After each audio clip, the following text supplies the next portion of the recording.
Hello everyone, আসসালামু আলাইকুম। সকলকে all job news and education চ্যানেলে স্বাগত জানাই। চলে আসলাম নতুন একটি ভিডিও নিয়ে। ভিডিও শুরুর প্রথমে বলে রাখি, যারা আমার চ্যানেলে নতুন দয়া করে আমার চ্যানেলটি সাবস্ক্রাইব করে দিতে ভুলবেন না।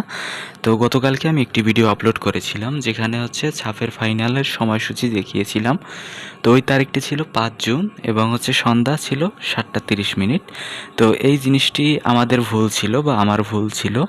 বিষয়টি হচ্ছে তাদের সাইটেও আমি এই নিউজটি দেখতে পেয়েছিলাম, এজন্যই কিন্তু আমি আপনাদেরকে বলেছিলাম। তো এটি আজকে সংশোধিত করে নিচ্ছি। তো এটি হচ্ছে আপনার 6 জুন তারিখ অনুষ্ঠিত হবে, মানে হচ্ছে আপনার 6 জুন মানে হচ্ছে আগামীকালকে এই ম্যাচটি অনুষ্ঠিত হবে, যেটি ফাইনাল খেলা বাংলাদেশ বনাম ভারতের। ফাইনাল খেলাটি অনুষ্ঠিত হবে ভারতের স্টেডিয়ামে। তো এখানে কিন্তু অনুষ্ঠিত হবে সন্ধ্যা 7টার সময়, বা বাংলাদেশ সময় সন্ধ্যা 7টায় ম্যাচটি অনুষ্ঠিত হবে। তো তারিখটি হচ্ছে 6 জুন এবং হচ্ছে সন্ধ্যা 7টার সময় অনুষ্ঠিত হবে। তো আপনাদের কাছে আমি আন্তরিকভাবে দুঃখ প্রকাশ করছি কালকের নিউজের জন্য। তো এই ছিল আজকের ভিডিও। দেখা হবে পরবর্তী কোনো ভিডিওতে। সঙ্গে থাকুন আমার চ্যানেলের। ধন্যবাদ সকলকে। ভিডিওটি ভালো লেগে থাকলে লাইক, কমেন্ট, শেয়ার দিতে ভুলবেন না। আল্লাহ হাফেজ।